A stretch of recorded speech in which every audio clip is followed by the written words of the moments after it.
Solusi masalah ini adalah Yamaha cukup menghapus mapping rem depan dari electronic engine braking Yamaha M1 dan masalah pun selesai. Namun Rossi masih menganggap bahwa ban depan masih terlalu mudah terkunci. Dia juga mengatakan kepada Burgess dan para insinyur Yamaha 3 Rossi-nya bahwa motornya sulit dibelokkan dan entah kenapa setang motornya terasa berat ketika garpu rem tertekan penuh. Menurut analisa Burgess, kemungkinan air intake rubber di bawah bagian depan fairing terjepit pada spatboard. Namun insinyur Yamaha tidak yakin. Jadi para kru Rossi mencoba melepas pegas garpu untuk menurunkan motornya dan ternyata benar, air intake rubber itu menekan spatboard. Hal ini tidak hanya mempengaruhi handling motor, tetapi juga menutup sebagian besar asupan udara yang tidak baik untuk respon mesin. Bagaimana bisa insinyur Yamaha tidak menyadari masalah-masalah ini selama tahun 2003, apalagi memperbaikinya? Sedangkan Burgess dapat menyelesaikannya dalam beberapa jam saja ketika menjajal motor Yamaha M1. Burgess dan para krunya tentu saja bingung, tetapi mereka tidak khawatir karena mereka membuat lompatan besar tanpa bersusah payah. Mereka hanya menggunakan pendekatan tanpa basa-basi dari Burgess untuk mendapatkan hasil maksimal dari motor. Yang mana prinsip kerja Burgess ini sering disebut prinsip KISS, yang berarti Keep It Simple Stupid, dan Yamaha tentu saja mendapat pelajaran penting dari Burgess. Solusi untuk masalah ban depan yang terkunci, mapping yang buruk, dan air intake yang terjepit sangatlah simpel, yaitu tinggikan dan panjangkan motor Yamaha. Biasanya para insinyur Yamaha akan meninggikan bagian depan dan belakang motor hanya 1 atau 2 mm untuk mengatasi masalah tersebut. Namun Burgess memberitahu para insinyur Yamaha bahwa mereka harus meninggikan sepeda motor hingga 15 mm. Insinyur Jepang pun sangat kaget, tetapi mereka tidak keras kepala dan mau mengalah. Dan sekali lagi Burgess terbukti benar. Ada juga mesin yang harus diperbaiki karena penyaluran tenaga Yamaha M1 2003 terlalu agresif untuk pembalap dan terlalu agresif untuk ban belakang. Di hari kedua, Rossi mencoba mesin dengan konfigurasi Big Bang. Mesin baru ini dirancang dan dibuat oleh Masao Furusawa, orang yang ditugaskan untuk merombak departemen balap Yamaha. Furusawa telah mengambil alih kembali atas pengembangan motor sport dan teknologi Yamaha di musim panas sebelumnya setelah pengunduran diri Hiroshi Usui. Dia ingin menciptakan mesin yang meniru konfigurasi Big Bang dan mesin 5 silinder Honda yang menyalurkan tenaga ke pembalap dan ban belakang dengan cara yang lebih halus. Oleh karena itu, ia merancang crankshaft dan konfigurasi pengapian baru untuk mesin inline 4 yang membuatnya lebih mirip V4. Mesin crankshaft Crossplan adalah sebuah terobosan baru meniru performa RC211V yang ramah pembalap dan ramah ban. Rossi segera memahami bahwa ini adalah langkah maju. Mesin yang lebih ramah memungkinkannya untuk melakukan power slide dengan ban belakang dengan cara yang lebih terkontrol, yang mana merupakan rahasia untuk mendapatkan performa maksimal dan motor lagi. Mau jemput bawa? Namun mesin baru ini Ya udah, mau sendiri. Kamu besar. akan mengurangi horsepower, tetapi Yamaha telah menemukan arah pengembangan yang tepat untuk mencapai tenaga yang lebih baik yang dapat digunakan oleh pembalap. Pada akhir tes, Rossi mengitari sepang dalam waktu 2 menit 2,75 detik, lebih cepat 1 detik dari rekor lap yang dicatat pada uji di Malaysia bulan Oktober lalu. Namun lebih lambat 0,165 detik dari saingan terberatnya Max Biaggi yang mengendarai Camel Honda RC211V untuk tim Sintopons. 12 minggu kemudian, ia meraih pole position di GP pembuka musim di Welcome Afrika tepat di depan gerombolan pembalap Honda, Seti Gubernau yang mengendarai Gresini Honda, lalu Biaggi, Nicky Hayden, dan Colin Edwards. Semuanya berjarak setengah detik dari pembalap terdepan. Keesokan harinya, ia memenangkan 2 lapping dengan Biaggi yang berlangsung hingga lap terakhir. Ini adalah kemenangan bersejarah karena Rossi adalah pembalap pertama dalam sejarah kelas utama yang memenangkan balapan beruntun dengan pabrikan yang berbeda. Ia juga memberikan kemenangan pertama bagi Yamaha dalam 18 bulan terakhir. Ada 3 alasan utama di balik kesuksesan Rossi di Yamaha, yaitu bakat dan kecerdasannya dalam mengendarai motor, jeniusan Burgess dalam memecahkan masalah motor, dan mesin Big Bang hasil karya Furusawa. Burgess telah menghabiskan 20 musim sebelumnya bersama HRC, bekerja dengan Ron Haslam, Freddie Spencer, Wade Gardner, Mike Doohan, dan Rossi. Kejernihan pemikirannya, penolakannya untuk membuat hal-hal yang terlalu rumit, dan kemauannya untuk mengutarakan pendapatnya kepada para insinyur yang lebih senior telah memberinya gelar juara dunia bersama 4 pembalap tersebut, yang saat ini masih menjadi kru shift paling sukses sepanjang masa. Berusaha menggunakan banyak hal ketika dia diberi komando atas proyek MotoGP Yamaha. Dia membuktikan seperti yang telah dilakukan oleh beberapa orang lainnya membuat perbedaan besar pada sebuah pabrikan yang melibatkan ratusan orang di belakangnya, seperti Shuhei Nakamoto di Honda pada tahun 2010 dan Gigi Dall'Igna di Ducati pada tahun 2014.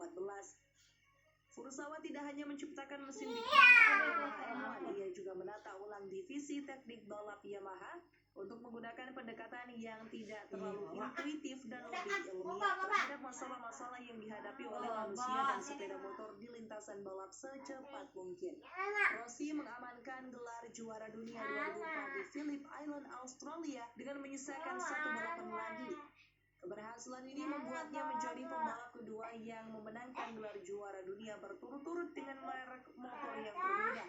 Setelah Eddie Lawson yang meraih gelar juara pada tahun 1988 bersama Yamaha dan gelar juara pada tahun 1989 bersama Honda. Ada satu faktor lain dalam kemenangan gelar bersejarah ini ketika para insinyur Michelin merancang ban tahun 2004 yang digunakan oleh Yamaha, Honda, dan Ducati. Ban belakang terbaru mereka meningkatkan daya cengkeram pada sisi luar ban yang membantu para pembalap Yamaha M1 untuk memaksimalkan keunggulan motor dalam kecepatan di tikungan. Para pembalap Honda menyebut ban tersebut sebagai ban Yamaha karena ban ini juga menyebabkan getaran pada RC211V yang membutuhkan waktu untuk diatasi. Sepanjang tahun 2004, Yamaha terus melakukan perbaikan sesuai dengan masukan dari Rossi dan Burgess. Suku cadang mesin dan sasis baru hadir di banyak balapan saat Yamaha bekerja untuk membangun motor yang lebih baik untuk tahun 2005. Elektronik seperti kontrol traksi, anti-wheelie, dan kontrol engine brake yang juga menjadi lebih baik, sebagian berkat kerjasama Yamaha dengan ahli elektronik asal Italia, Magneti Marelli. Di akhir tahun 2004, Yamaha dengan bangga mempersembahkan gelar juara kepada Rossi, gelar juara pertama bagi Yamaha sejak terakhir kali diraih oleh Wayne Rainey di tahun 1993. Rossi, Burgess, dan Yamaha semakin dominan di tahun 2005.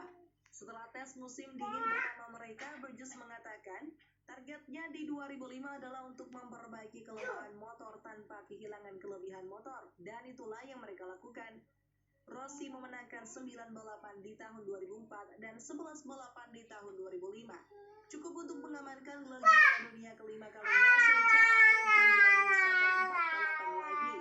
Khayal kesuksesan yang memukau ini membuat Burgess yakin bahwa mereka dapat melakukan hal yang sama ketika Rossi keluar dari Yamaha dan bergabung dengan Ducati pada akhir 2010. Burgess yakin mereka akan menang lagi.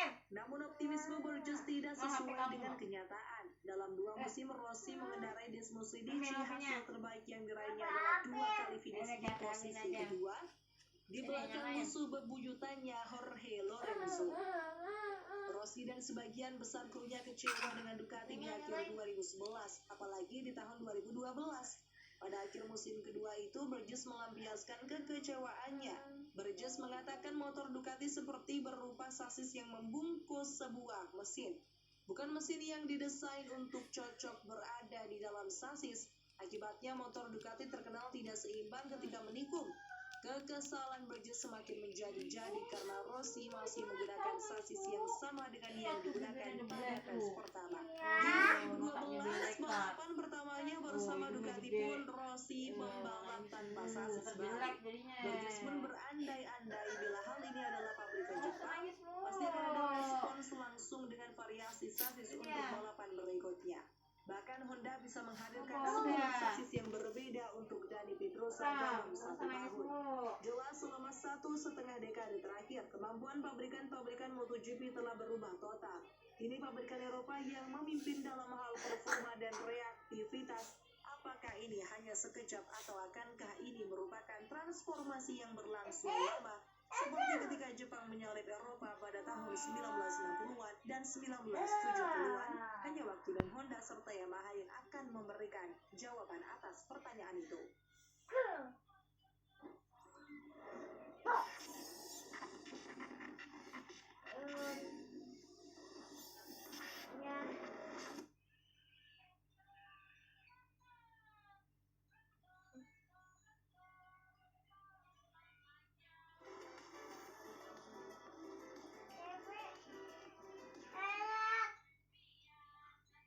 Valentino Rossi, Dani Pedrosa, Casey Stoner, dan Jorge Lorenzo sering disebut dengan nama Fantastic Four oleh para penggemar MotoGP. Sebutan ini diberikan karena 4 pembalap ini pernah mendominasi barisan depan balapan GP pada pertengahan tahun 2000-an. Apalagi pada awalnya 4 pembalap ini membela 3 pabrikan utama MotoGP pada saat itu, yakni Yamaha, Honda, dan Ducati. Duo Rossi dan Lorenzo tampil kuat dan bahkan sering dominasi jalannya balapan dengan Yamaha. Dani Pedrosa dan Casey Stoner menjadi tumpuan Honda dan Ducati untuk tetap mempertahankan pundi-pundi kemenangan. Mereka berempat sangat kuat sampai pembalap zaman sekarang belum bisa mengimbangi karisma dan legacy yang ditinggalkan oleh mereka berempat.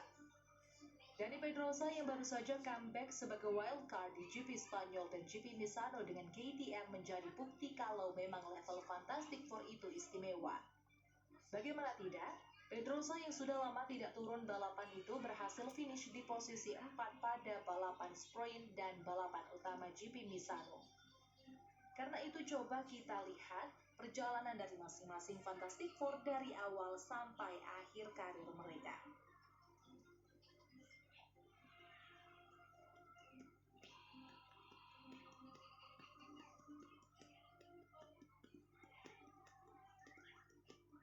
Valentino Rossi adalah yang tertua dibandingkan pembalap Fantastic Four yang lain.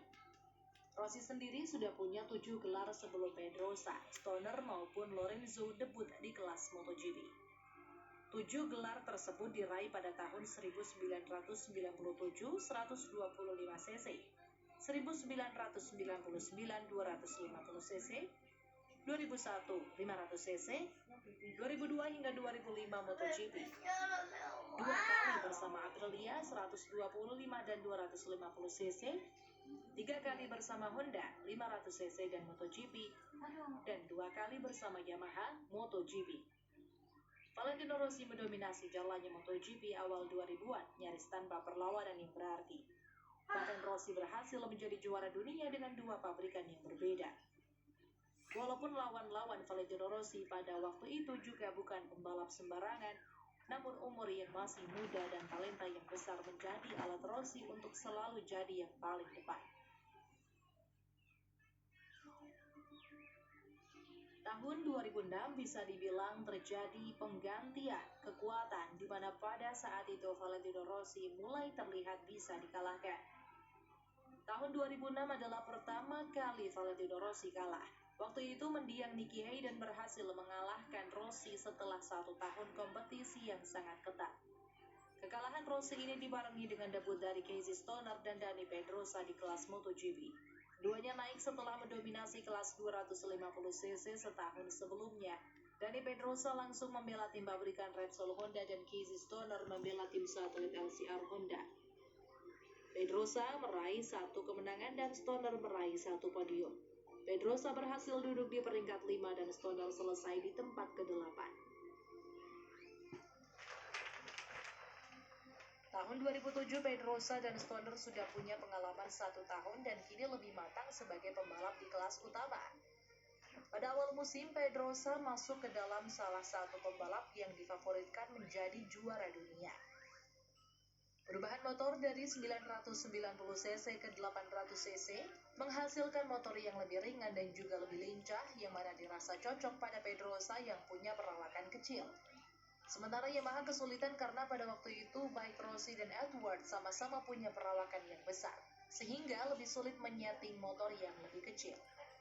Di akhir musim lalu, Ducati dan CTG Brno memutuskan untuk berpisah setelah hanya 1 tahun menjalin kerjasama. Kursi yang ditinggalkan oleh Brno itu akhirnya diisi oleh Casey Stoner. Stoner yang waktu itu kesulitan di LCR Honda tampil baik di tes pramusim. Berbeda dengan Honda dan Yamaha yang membangun motor dengan handling yang baik, Ducati saat itu membangun mesin yang sangat bertenaga namun kurang handal dalam berbelok. Hal ini seperti yang diungkapkan Stoner yang awalnya menandatangani kontrak dengan Ducati membuatnya sangat bersemangat dan senang. Karena waktu itu dirinya adalah pembalap tahun kedua dan punya kontrak dengan tim pabrikan adalah hal yang istimewa. Tapi Stoner mengaku saat pertama kali menaiki motor Dismusi di GP7, Stoner sempat berpikir bila berlabuh ke Ducati adalah kesalahan.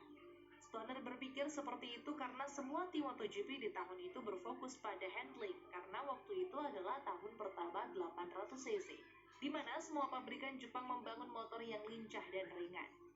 Sementara Ducati membuat mesin yang sangat bertenaga namun tidak terlalu memikirkan sasis.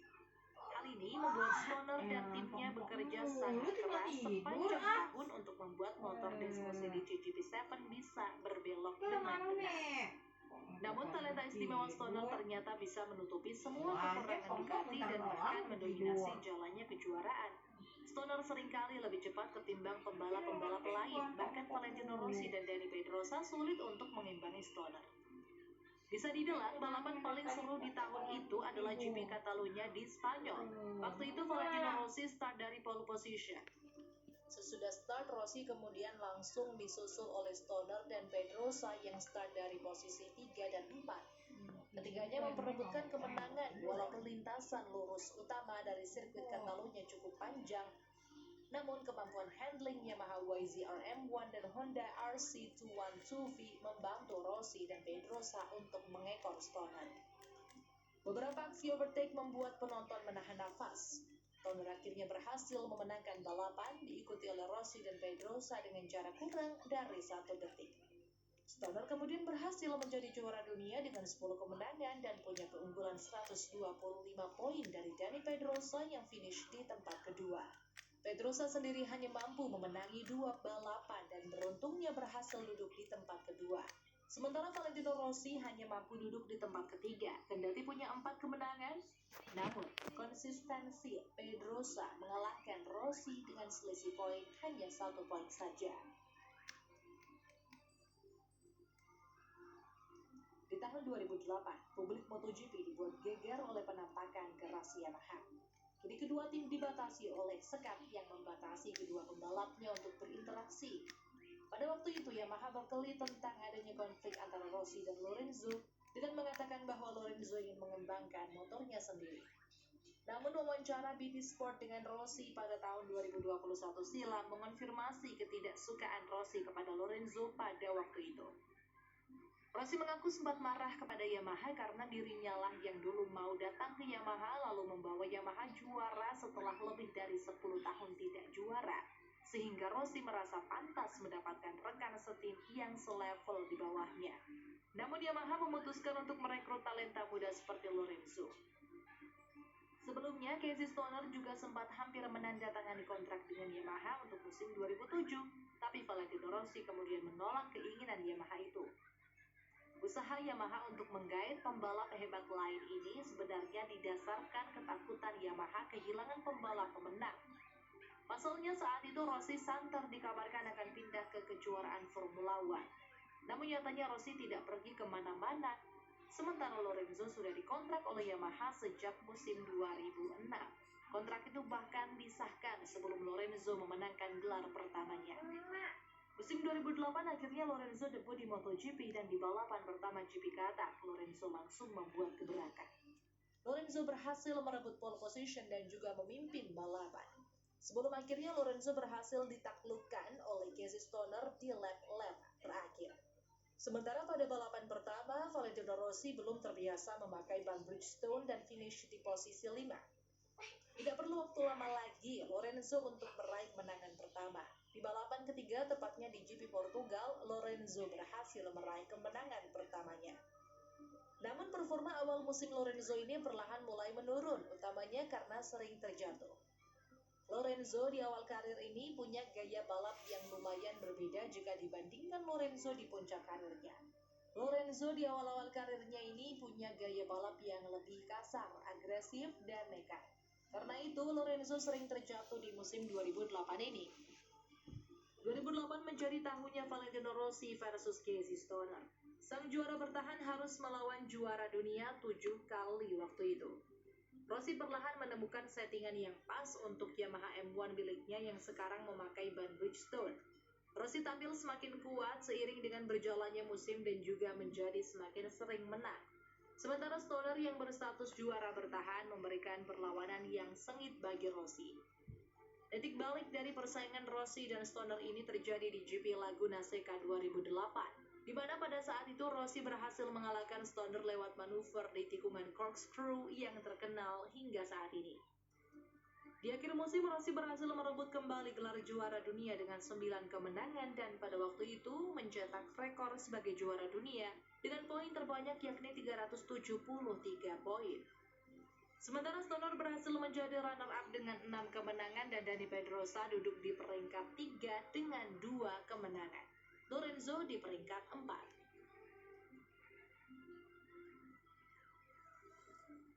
Musim 2009 bisa dibilang menjadi puncak persaingan Rossi dan Lorenzo di Yamaha pada waktu itu. Lorenzo yang sudah punya pengalaman lebih dan juga mengikuti pelatihan di bootcamp Kenny Roberts tampil lebih kuat jika dibandingkan musim sebelumnya.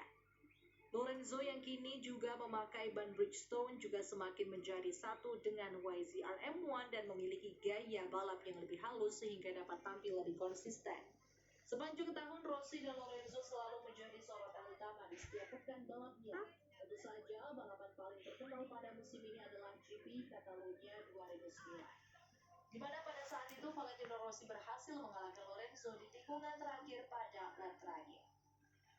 Di akhir musim, Rossi keluar menjadi juara dengan 6 kemenangan, Lorenzo runner-up dengan 4 kemenangan, Pedrosa peringkat 3 dengan 2 kemenangan, dan Casey Stoner di peringkat 4 dengan 4 kemenangan. Musim yang kurang beruntung dialami oleh Casey Stoner, di mana sejak GP Catalunya dia mengalami penyakit aneh yang membuatnya lemas di pertengahan balapan. Stoner kemudian terpaksa absen beberapa balapan karena penyakitnya ini.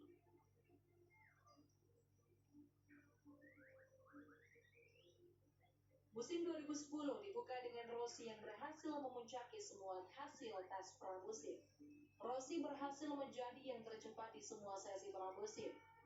Meninggalkan jauh pesaing-pesaingnya, Rossi juga memenangkan balapan pembuka di GP Qatar. Semuanya berjalan sempurna bagi Rossi sampai akhirnya performa Lorenzo membuatnya ketar-ketir. Rossi yang kala itu punya cedera bahu karena latihan motocross harus memaksakan diri untuk mengejar Lorenzo yang menang di GP Spanyol dan GP Prancis. Rossi berusaha untuk membalikan keadaan di GP Italia, tempat dia menang 7 kali berturut-turut. Sayang, kecelakaan pada latihan bebas membuat kaki Rossi mengalami cedera yang cukup parah. Rossi terpaksa keluar dari balapan GP Italia dan bahkan dinyatakan harus absen selama beberapa bulan. Hal ini membuat Lorenzo semakin melenggang leluasa di barisan depan. Perlawanan dari Dani Pedrosa dan Casey Stoner tidak terlalu berarti. Lorenzo tetap mendominasi. Pada tanggal 7 Juli 2010, tepat 1 bulan setelah kecelakaannya, Rossi melakukan tes bersama tim Yamaha World Superbike di sirkuit Misano untuk melihat seberapa jauh pemulihan kakinya. Rossi menggunakan YZF R1 2010 yang memiliki spek sama persis dengan yang dipakai oleh tim Yamaha World Superbike. Pada tes pertama ini, Rossi masih mengeluhkan sakit pada kaki dan pundaknya sehingga hasil tes dianggap tidak maksimal. Walau begitu, Rossi berhasil menyelesaikan 26 lap pada tes tersebut. Kemudian pada tanggal 12 Juli 2010, Valentino Rossi menjalani tes kedua di sirkuit Brno. Masih bersama dengan tim Yamaha World Superbike, ini Valentino Rossi merasa lebih enakan. Dia bahkan bisa membuat waktu yang lebih cepat daripada waktu kualifikasi tercepat World Superbike di Brno yang dicetak beberapa hari sebelumnya. By the way, waktu tercepat yang dia kalahkan adalah waktu kualifikasi dari Max Biaggi. Sesudah pengecekan medical lebih lanjut, Rossi kemudian boleh berpartisipasi pada GP Jerman 2010. Rossi kembali balapan setelah 41 hari menjalani pengobatan dan terapi. Jauh lebih cepat dari perkiraan awal pemulihan yang berjalan 2 bulan. Pada balapan itu, Rossi finish di posisi 4, hampir podium. Rossi bahkan hanya berjarak 0,4 detik dari posisi ketiga Casey Stoner. Rossi kemudian melakukan aksi heroik di GP Malaysia 2010, di mana pada balapan itu Rossi yang sempat tercacar berhasil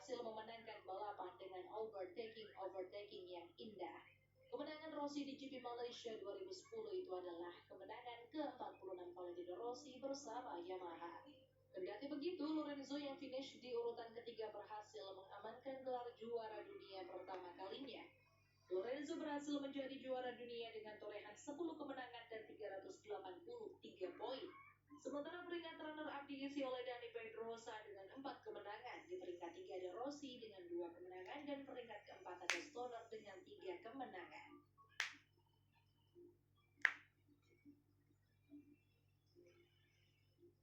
Pada 2011 terjadi perubahan kursi antara Stoner dan Rossi.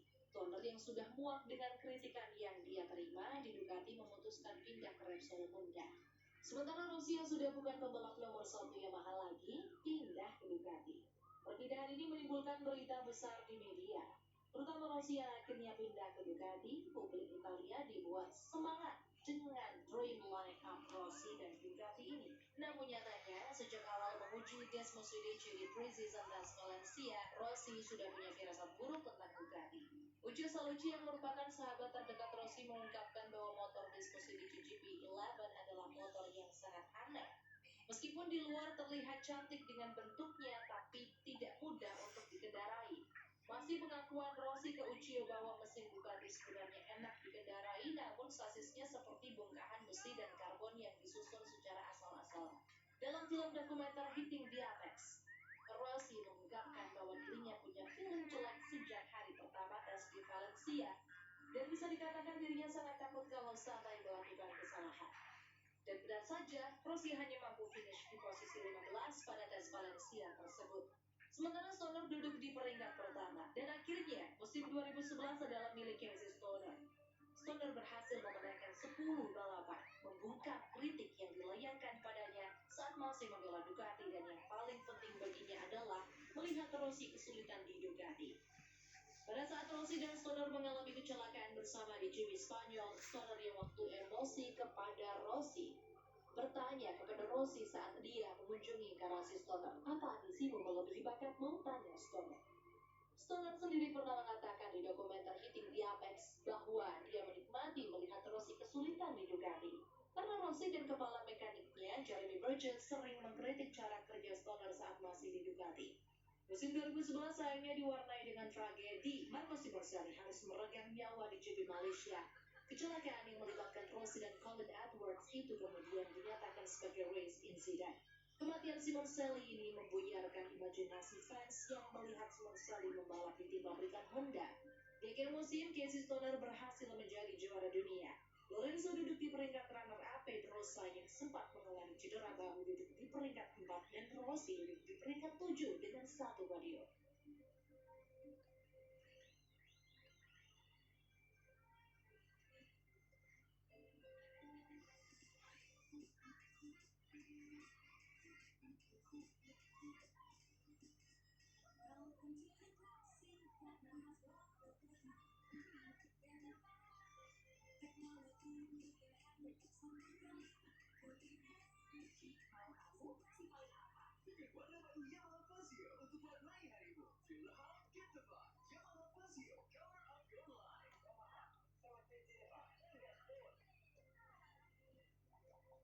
Musim 2012 adalah musim yang penuh dengan kejutan. Casey Stoner mengumumkan pensiun dari MotoGP pada GP Prancis. Rossi mengumumkan kembali ke Yamaha pada GP Indianapolis, dan Marc Marquez diumumkan akan langsung membela Repsol Honda. Stoner sendiri mengatakan bahwa alasan dirinya pensiun adalah karena dia sudah tidak lagi menikmati balapan. Dia bilang bahwa 90% dari pekerjaannya adalah menjawab wartawan dan bukan balapan. Hal itu membuat dia muak. Stoner memang terkenal sebagai pembalap yang mudah murung dan sangat terpengaruh dengan mood. Dia menanggapi semua komentar secara personal dan itu menyakiti mentalnya. Namun sebelum pensiun, Stoner ingin merebut 1 gelar lagi dan dia berusaha keras untuk itu. Sayang, kecelakaan di GP Choco membuat Stoner harus absen beberapa balapan dan membuyarkan kesempatannya meraih gelar. Musim 2012 adalah pertarungan antara Jorge Lorenzo dan Dani Pedrosa. Kedua pembalap Spanyol itu tampil kuat dan memperebutkan gelar sepanjang tahun. Berbeda dengan musim 2010 di mana Lorenzo menang telak, sebenarnya tahun 2012 lebih banyak dimenangkan oleh Pedrosa. Pada Pada tahun itu Lorenzo hanya menang 6 kali dan Pedrosa menang 7 kali. Namun keberuntungan dan konsistensi lebih berpihak pada Lorenzo. Kesialan paling sedih yang dialami oleh Dani Pedrosa adalah di GP Misano. Pada waktu itu penghangat ban miliknya tersangkut sehingga melepaskannya perlu waktu lebih. Akibatnya Pedrosa dianggap mengulur waktu start dan diberikan hukuman start paling belakang. Pada balapan awalnya secara pelan, tapi pasti Pedrosa sedikit demi sedikit menyusul barisan depan. Namun semuanya buyar saat dirinya ditabrak oleh Hector Barbera. Pedrosa nihil poin dan Lorenzo menang di depan. Walaupun setelah itu Pedrosa menang 3 kali berturut-turut, namun kecelakaan di GP Australia kemudian mengakibatkan gelar jatuh ke tangan Lorenzo. Pada akhir musim, Lorenzo keluar sebagai juara dunia. Pedrosa di peringkat kedua, Stoner di peringkat ketiga, dan Rossi di peringkat keenam dengan 2 podium.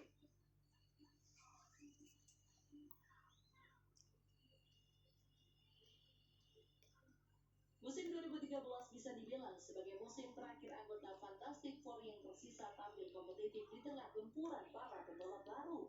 Rossi kembali ke Yamaha dan langsung memperoleh podium di balapan perdananya. Dani Pedrosa memang tidak menang sesering tahun 2012, tapi dia masih ada di atas. Highlight dari musim ini adalah persaingan antara Lorenzo melawan alien baru jebolan Moto2 Marc Marquez. Sepanjang musim, Marc dan Lorenzo sering memperebutkan tempat pertama. Beberapa battle mereka yang memorable terjadi di GP Spanyol, GP Inggris, dan GP Valencia. Di akhir musim, Lorenzo terpaksa mengakui keunggulan poin Marquez. Meskipun Lorenzo menang 8 kali dan Marquez hanya 6 kali, namun karena Marquez lebih konsisten, Lorenzo kemudian kalah dengan selisih 4 poin.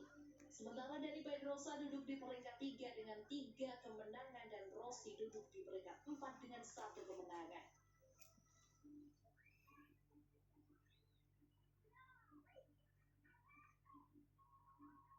Dari musim 2014 sampai 2019 bisa dibilang para Fantastic Four yang tersisa kesulitan untuk menghentikan Marc Marquez. Hanya pada musim 2015, Rossi dan Lorenzo berhasil mengungguli Marquez. Sisanya mereka nampak kesulitan. Satu persatu Fantastic Four ini kemudian menyusul Casey Stoner pensiun. Pertama adalah Dani Pedrosa pada 2018. Sempat ditawarkan tempat di Petronas Yamaha untuk musim 2019, Pedrosa menolak dengan alasan sudah jenuh dan ingin beristirahat. Pedrosa juga sebenarnya mau menjadi pembalap pemuji Honda, namun usul ini ditolak oleh Alberto Puig. Pedrosa kemudian mengambil 1 tahun penuh pensiun sebelum akhirnya mau menjadi pembalap KTM. Terakhir Pedrosa turun di GP Spanyol dan Misano pada musim 2023 ini.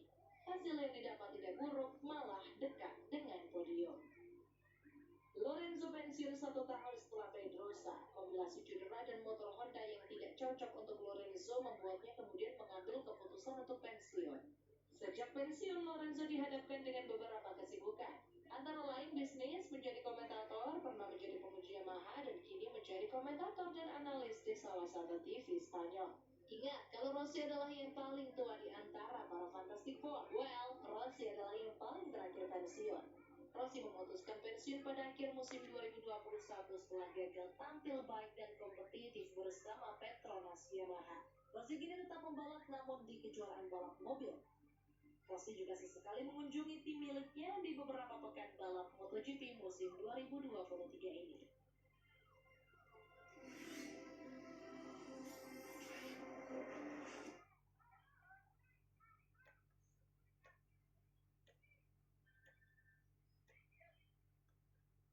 Mesin tenggorokan datar, pilek, dan batu tidak berkotoran.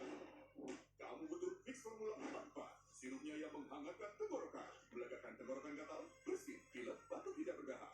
Fix Formula 44, 4 gejala, lega.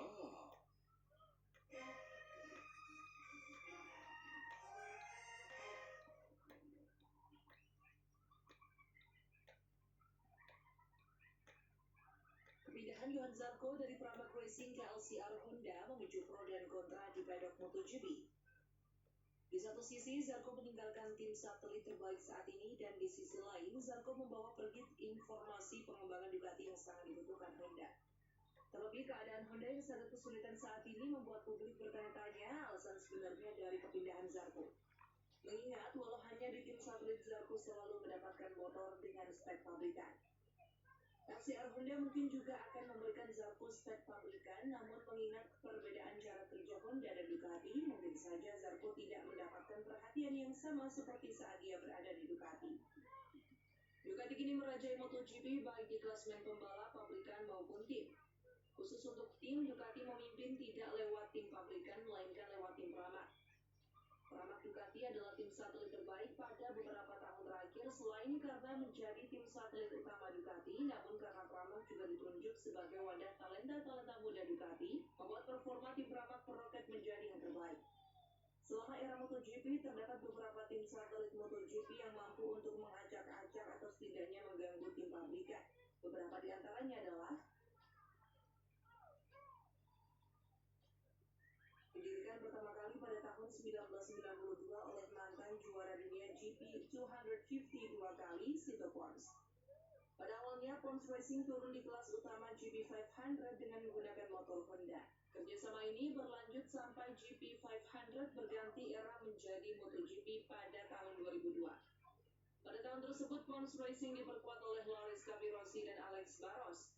Pons Racing kemudian menjadi tim satelit terbaik MotoGP pada tahun 2002 dan 2003. Pada awal musim, keduanya turun menggunakan motor GP 500, Honda NSR 500, karena pada waktu itu hanya tim pabrikan yang langsung mendapatkan motor 4 tak dari awal musim. Menjelang akhir musim, karena performanya yang dinilai baik, Honda akhirnya memberikan motor RC211V kepada Alex Barros di sisa 4 balapan musim 2002. Barros kemudian sukses menjuarai GP Pacific di sirkuit Motegi dan GP Valencia. Pons Racing kemudian sukses merebut tempat ketiga di klasmen akhir kejuaraan tim pada akhir musim. Sampai pada akhir musim, kedua rider dan sponsor utama Pons Racing saat itu, West, meninggalkan Pons Racing. Pada tahun 2003, Pons Racing diperkuat runner-up tahun 2002 Max Biaggi dan mantan rekan setim Valentino Rossi, Toru Ogawa, yang posisinya digeser oleh Nicky Hayden. Pons Racing juga mendapatkan sponsor baru, yakni Camel Cigarettes, yang nanti akan menemani mereka sampai tahun 2005.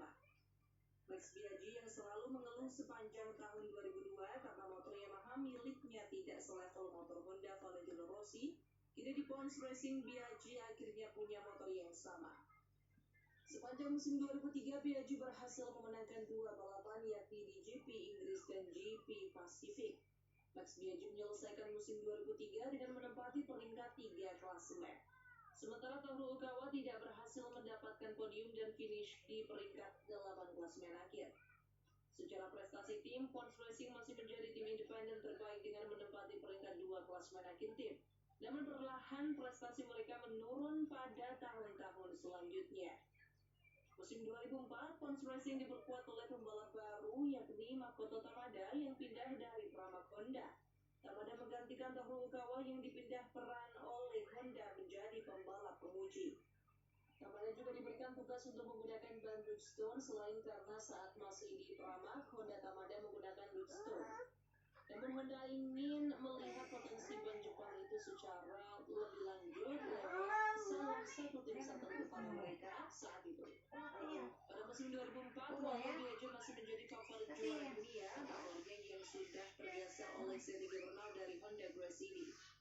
Apalagi pada saat itu Valentino Rossi memutuskan pindah dari Honda ke Yamaha, membuat Biaggi dan Gibernau lah yang diprediksi akan merebut tempat pertama. Selanjutnya, kita tahulah ya, prestasi tim Pons Racing kalah dari Honda Gresini yang berhasil menjuarai kejuaraan tim. Walau begitu, Pons Racing masih menempati peringkat 3 kejuaraan tim. Biaggi menyumbang 1 kemenangan di GP Jerman, sementara Tamada menyumbang 2 kemenangan di GP Brazil dan GP Jepang. Pons Racing kemudian memulai musim 2005 dengan kurang baik. Beberapa sponsor pergi dan juara utamanya juga pergi. Pons Racing kemudian menggait rider lama mereka, Alex Barros, untuk kembali membela Pons Racing. Pons Racing juga merekrut Troy Bayliss yang hengkang dari Ducati. Camel masih bertahan sebagai sponsor utama. Alex Barros menyumbang 1 kemenangan yang sekaligus menjadi kemenangan terakhir Pons Racing di kelas MotoGP. Sementara Troy Bayliss sulit tampil maksimal karena cedera yang menghempa performanya. Pada akhir musim, Pons Racing menduduki peringkat 5 pada klasemen tim, kalah dari Gresini. Pons Racing juga terpaksa mundur dari MotoGP karena kekurangan sponsor pada akhir musim. Camel selaku sponsor utama mengakhiri kontrak demi bergabung dengan Yamaha MotoGP. Pons Racing kemudian baru kembali ke MotoGP, tepatnya pada kelas menengah GP 250 Moto2 pada tahun 2009 dan menjadi salah satu tim kuat di kelas menengah. Sayang pada 2023 ini, Pons Racing harus mengalami kesulitan ekonomi lagi dan terpaksa dijual ke investor oleh Sito Pons. Gresini Racing pertama kali didirikan pada tahun 1997 oleh Fausto Gresini, mantan juara dunia kelas GP125 dua kali. Gresini Racing awalnya turun di kelas GP500 pada tahun 1997 dan 1998. Namun pada tahun 1999 akibat kekurangan sponsor memutuskan untuk turun kelas ke GP250. Tahun 2001, Gresini lalu berhasil memenangkan gelar juara dunia pertama mereka bersama dengan Daijiro Kato. Pada perkembangannya, Gresini Racing berhasil menjadi tim satelit terbaik di MotoGP sebanyak 5 kali, yakni pada 2004, 2005, 2006, 2007, dan 2011. Mulai musim 2002, Gresini kembali ke kelas utama yang sekarang sudah berubah menjadi MotoGP. Gresini mulai menjadi tim yang diwaspadai oleh pedok sejak musim 2003. Pada waktu itu, Gresini merekrut Seti Gibernau dari Suzuki, lalu Pak Gibernau membawa sponsor utama untuk tim Movistar. Sayang musim 2003, mereka belum bisa menggeser Pons Racing sebagai tim satelit terbaik. Kehilangan Daijiro Kato dan balapan pembuka di GP Jepang membuat Gibernau menjadi satu-satunya tumpuan tim. Namun pada musim 2004, dua kali bersama dengan Gresini memang memberikan kejutan yang hebat, namun Gresini juga berhasil meninggi pada musim lalu. Bersama Gibernau dan Edwards, Gresini berhasil selalu ada di barisan depan persaingan. Gibernau berhasil memenangkan 4 balapan dan menempel ketat Valentino Rossi di klasmen. Sementara Colin Edwards secara konsisten bersaing di papan tengah dan sesekali berhasil meraih podium. Pada akhir musim 2004, Gresini Racing berhasil keluar sebagai juara dunia di mengalahkan Yamaha Factory yang dipunggal oleh Rossi. Gresini berhasil menjadi juara dunia tim pertama pada era MotoGP sebagai tim yang berstatus independen. Tahun 2005, Gresini diprediksi masih menjadi salah satu penantang gelar. Pada musim ini, Gresini diperkuat oleh Marco Melandri dan Seti Gibernau. Namun beberapa seperti tahun-tahun sebelumnya, kali ini Melandri lah yang menjadi tumpuan utama Gresini Racing. Gibernau secara perlahan mengalami penurunan prestasi. Kutukan Rossi yang menyebut Gibernau tidak akan menang lagi saat judi Qatar 2004 akibat dilaporkan oleh Gibernau sering dikaitkan dengan penurunan performa Gibernau ini. Pada akhir musim, Gresini masih menjadi tim satelit terbaik di lintasan MotoGP. Marco Melandri menyumbangkan 2 kemenangan dan Gibernau masih bisa menyumbangkan 2 podium. Dengan performa seperti itu, Gresini Racing berhasil menduduki peringkat 3 klasemen tim pada akhir musim, sekali lagi menjadi tim satelit terbaik. Pada musim 2006, Gresini Racing kehilangan Gibernau dan sponsor utama mereka, Movistar. Sebagai gantinya, Gresini Racing merekrut debutan dari GP250 Tony Elias. Keberadaan Tony Elias ini memancing kedatangan sponsor baru yakni Fortuna. Bersama Melandri dan Elias, Gresini Racing memenangkan 4 balapan. Sekali lagi, Gresini Racing berhasil menjadi tim satelit terbaik pada tahun tersebut dengan bertengger di tempat keempat. Musim 2007, Gresini untuk pertama kalinya tampil tanpa sponsor utama. Fortuna terpaksa tidak bisa lagi menjadi sponsor utama Gresini Racing karena peraturan anti-sponsor rokok di Eropa. Walau tampil tidak sekuat tahun-tahun sebelumnya, namun Gresini Racing masih tetap menjadi tim satelit terbaik di MotoGP pada tahun itu. Gresini berhasil mengumpulkan beberapa podium dan bertengger di peringkat 5 klasmen akhir kejuaraan tim. Setelahnya, Gresini selalu dikalahkan oleh Yamaha Tech 3 di klasmen akhir tim. Terakhir kali Gresini Racing menjadi tim satelit terbaik adalah pada tahun 2011. Pada musim itu, Gresini diperkuat oleh Marco Simoncelli dan Hiroshi Aoyama. Simoncelli berhasil meraih 2 podium dan membantu Gresini menempati posisi keempat klasmen tim.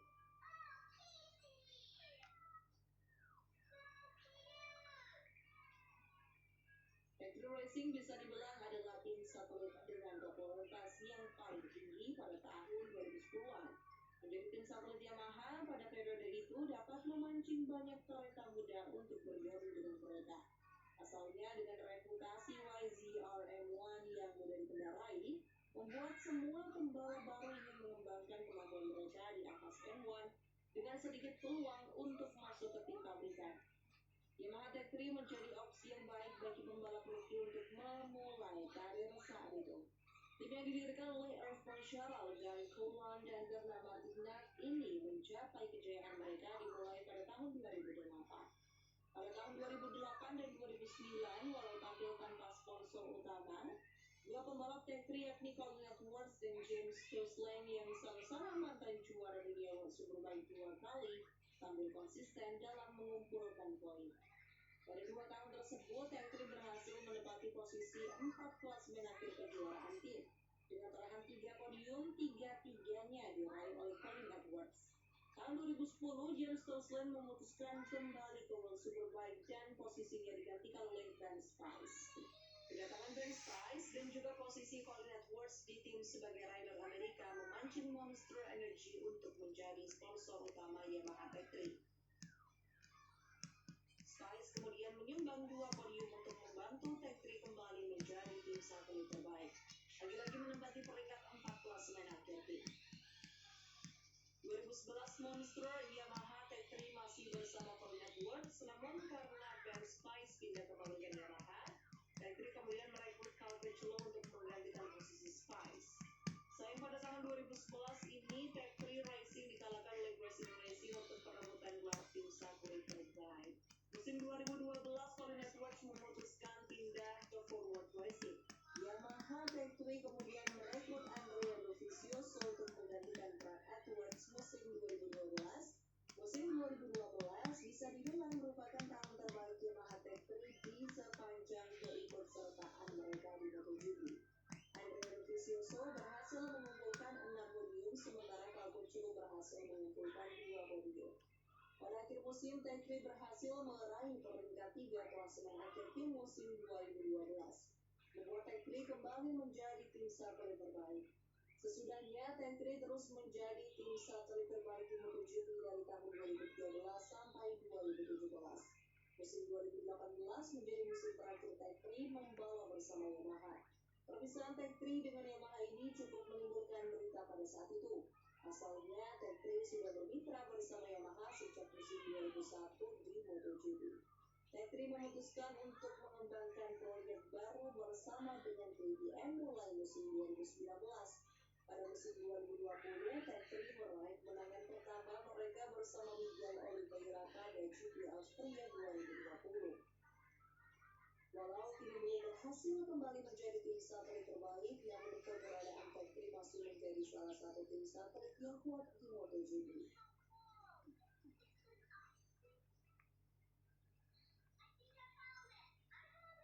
Pramac Racing yang sekarang kita kenal ini merupakan gabungan dari 2 tim MotoGP yang dulu pernah ada, yakni Antin Racing dan Pramac Racing yang lama. Sebelumnya menggunakan nama Pramac Antin dan Ellis Racing, nama Pramac Racing kembali dipakai mulai musim 2009. Pramac Racing sudah menjadi tim satelit sejak tahun 2005. Mereka menjadi rekan setia Ducati melewati masa-masa sulit mereka di MotoGP. Karena itu, Ducati kini menjadikan Pramac sebagai tim satelit utama mereka dan menaruh pembalap-pembalap muda Ducati yang berpotensial di tim Pramac sebelum bergabung dengan tim pabrikan Ducati. Pramac kemudian memetik buah dari kesabaran mereka menjadi tim satelit Ducati pada tahun 2018, di mana pada saat itu mereka pertama kali menjadi tim satelit terbaik di MotoGP. Saat itu Pramac diperkuat oleh Danilo Petrucci dan Jack Miller. Dengan 2 podium dan 2 Petrucci, Pramac kemudian meraih peringkat 5 klasemen akhir tim. Pramac kemudian kembali meraih gelar tim satelit terbaik pada tahun 2021, 2022, dan saat ini pada tahun 2023 sedang memimpin klasemen tim sementara. Bersama Johan Zarco dan Jorge Martin, Pramac sering finish di podium dan sesekali meraih kemenangan. Dengan lepasnya Johan Zarco pada musim 2024, maka Pramac Racing akan memiliki line-up baru. Namun masih belum diputuskan siapa yang akan menjadi pengganti Johan Zarco.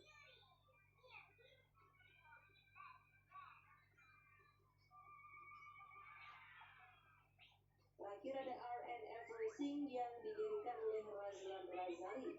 Semula bernama SRT Team ini berubah nama pada tahun 2022 karena menjadi milik Razlan Razali sepenuhnya. Sewaktu pertama kali datang ke MotoGP pada tahun 2019, RNF Racing langsung membuat gebrakan lewat Fabio Quartararo. RNF Racing langsung memperoleh 7 podium pada musim 2019. Pada akhir musim 2019, RNF Racing langsung menjadi tim satu terbaik di MotoGP pada debutnya. Musim 2020 adalah puncak dari RNF Racing pada saat masih bermitra dengan Yamaha. Fabio Quartararo dan Franco Morbidelli masing-masing memenangkan 3 balapan.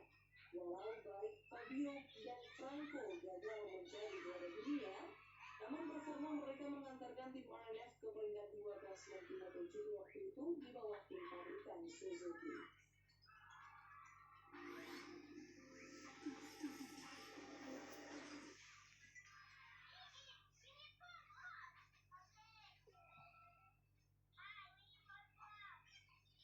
Halo, jumpa dia di Starting Grid kali ini kita akan membahas mengenai Dovizioso dan Lorenzo, kisah rivalitas lama yang memanas kembali.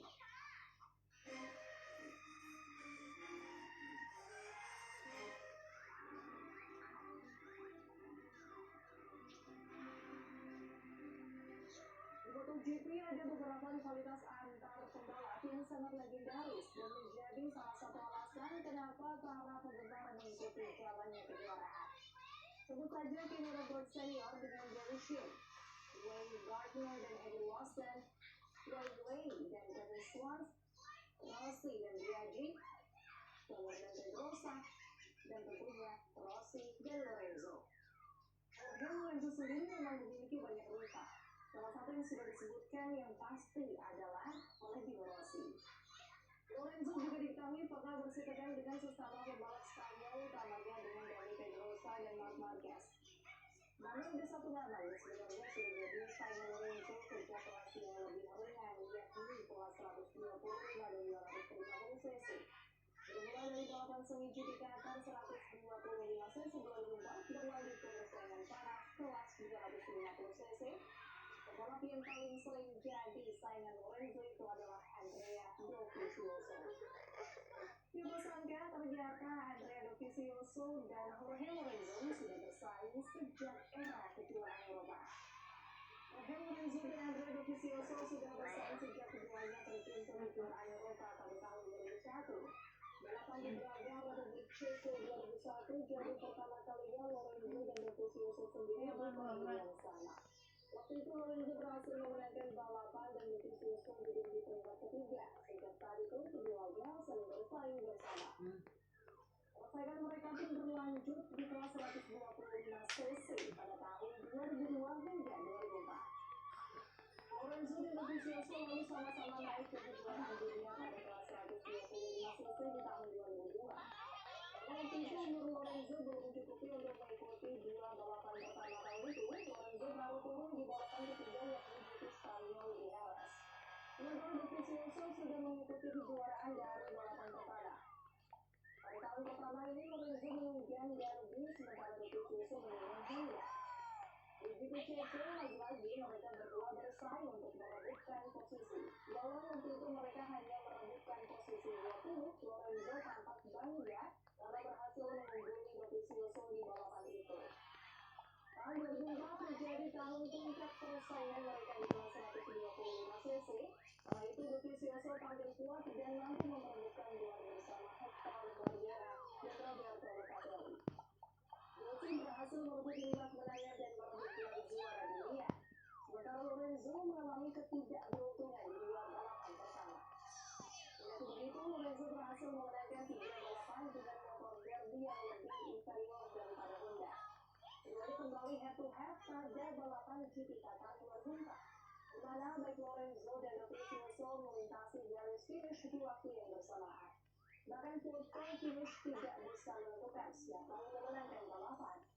Lorenzo akhirnya diberikan kemenangan setelah mencetak fastest lap di balapan. Di akhir musim, Dovizioso berhasil mengumpulkan 293 poin, sementara Lorenzo hanya mengumpulkan 179 poin.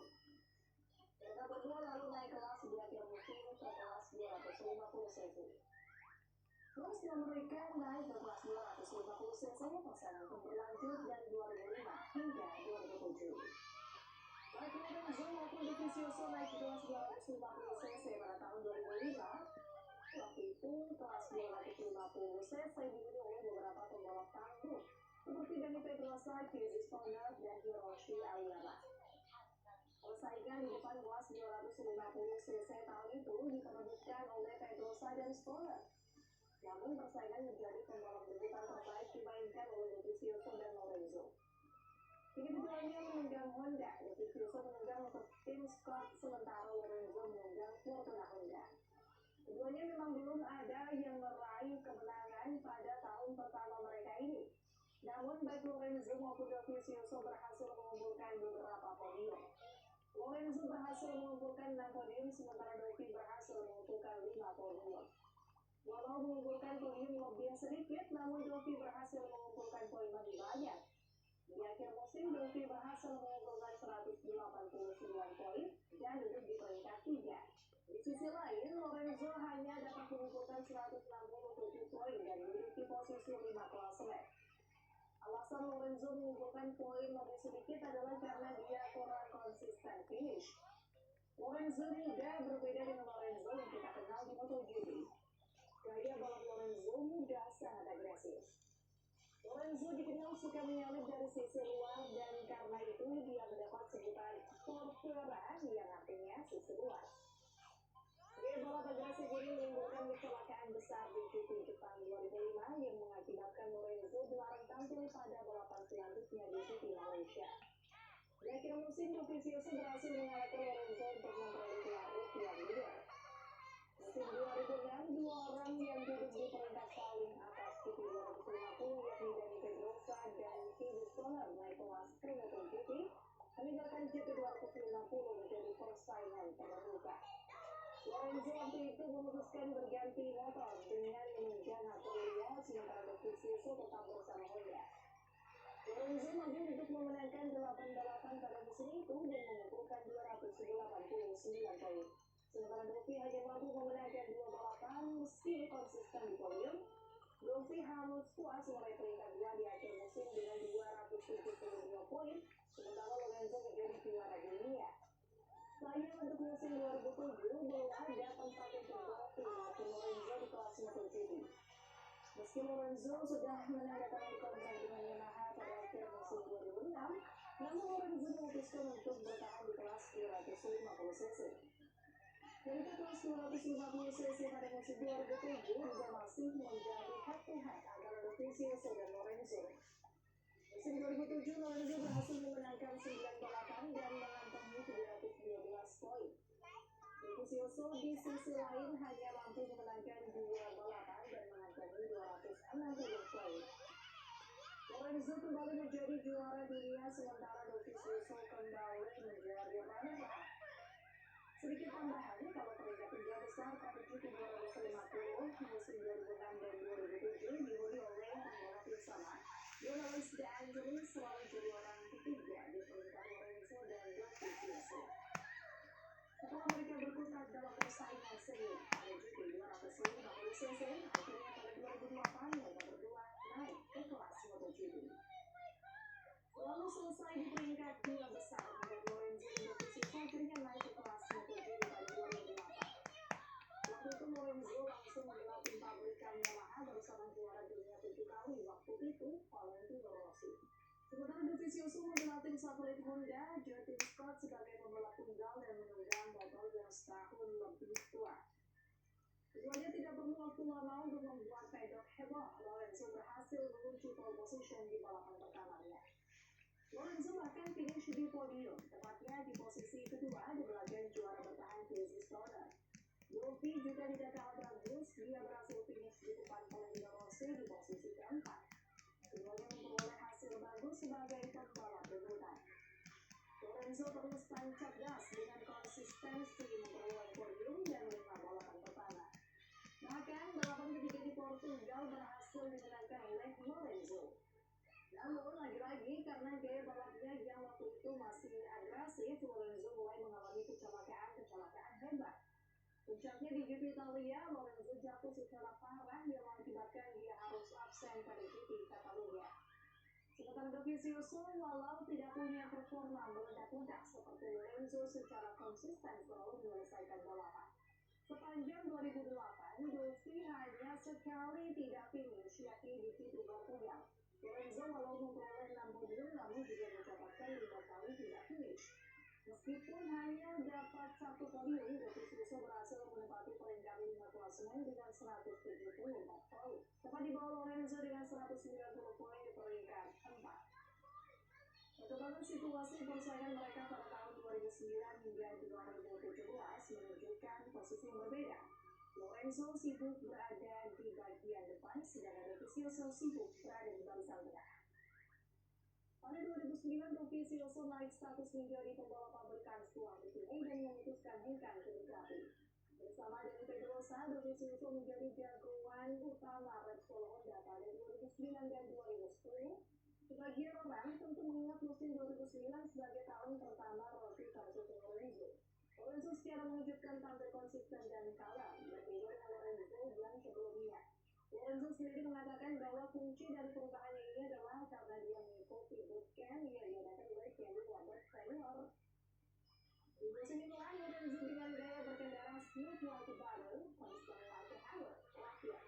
Dibandingkan dengan Wide LM1 yang membuat Lorenzo menjadi mematikan di lintasan. Sementara Dovizioso walau naik ke tim pabrikan sering mengalami permasalahan dengan motor miliknya. Dovizioso yang punya perawakan besar kurang cocok dengan arsitektur Andretti waktu itu yang dikembangkan untuk Dani Pedrosa. Lorenzo bersaing di depan bersama pembalap-pembalap tanggung MotoGP seperti Valentino Rossi, Casey Stoner, dan Dani Pedrosa. Sementara Dovi bersaing di barisan tengah. Musim 2009, Lorenzo berhasil memenangkan 4 balapan sementara. Dovi hanya memenangkan 1 balapan. Lorenzo finish sebagai runner-up sementara Dovi di peringkat tengah. Keadaan ini terus berulang hingga tahun 2016 di mana Lorenzo selalu bersaing di barisan depan sementara Dovizioso selalu bersaing di barisan tengah.